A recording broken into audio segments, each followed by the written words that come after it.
Cloud computing is the on-demand availability of computing resources, especially the storage as well as the computing power.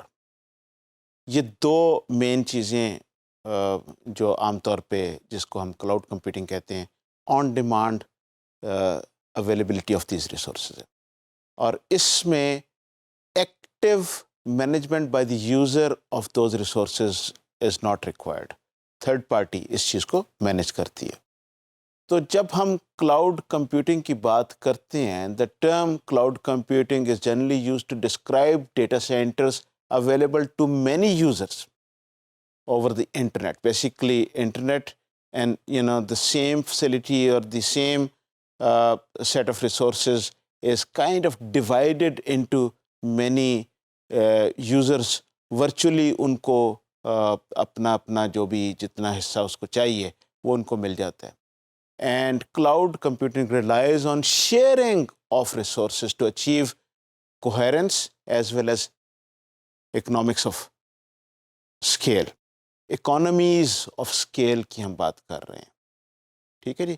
تو sharing کے ذریعے جس کو جس وقت جتنی چیز کی ضرورت ہوتی ہے، بہت سارے کمپیوٹنگ ریسورسز ہوتے ہیں جو خالی پڑے ہوتے ہیں.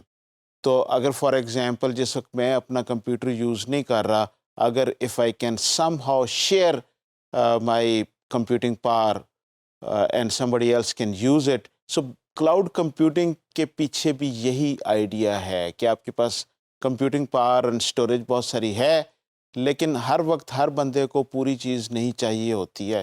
تو اس میں سے اس لیے جس وقت جس کو جتنی چیز چاہیے اس کے مطابق اس کو وہ شیئر ماڈل میں ہم اس کو استعمال کر لیتے ہیں. جو اس میں خاص بات ہے وہ typically it provides an elastic set of resources.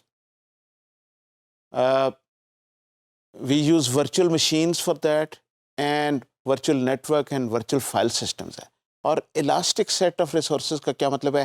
جس طرح ایک elastic آپ کے پاس کوئی بھی چیز ہوتی ہے، وہ جب آپ کو جتنی آپ کو ضرورت ہوتی ہے آپ اسے کھینچ کے اسے لمبا کر لیتے ہیں، اور پھر جب ضرورت کم ہو جاتی ہے تو وہ اگر آپ اسے کھینچتی ہیں تو لمبا ہو جاتا ہے، اور جب چھوڑتی ہیں تو پھر واپس اپنے سائز پہ آ جاتا ہے.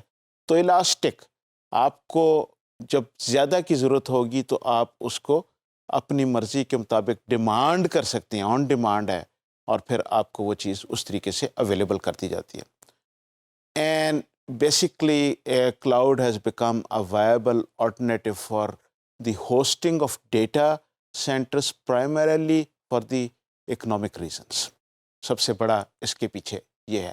تو کلاؤڈ کمپیوٹنگ جو ہے یہ ہے، اگر آپ from an application point of view آپ دیکھیں تو یہ ایک طریقے سے انٹرنیٹ کی ایپلیکیشن سی، لیکن اس کی مینجمنٹ کسی اور کے ہاتھوں میں ہوتی ہے، اور جس طرح جتنی آپ کو ریسورسز کی ضرورت ہوتی ہے اس کے مطابق آپ کو وہ ملتی جاتی ہیں، جیسے آپ ریکوائر کرتے ہیں، جیسے آپ ڈیمانڈ کرتے ہیں. تو اس سے بہت ساری آسانیاں ہوتی ہیں، اور خاص طور پہ آپ کے اوور ہیڈس کم ہو جاتے ہیں، اور اکانومیز آف اسکیل سے یہ کام کرتا ہے. اور اس میں جو یوزر ہے اس کا بہت سارے فوائد ملتے ہیں اس کو from an economic point of view.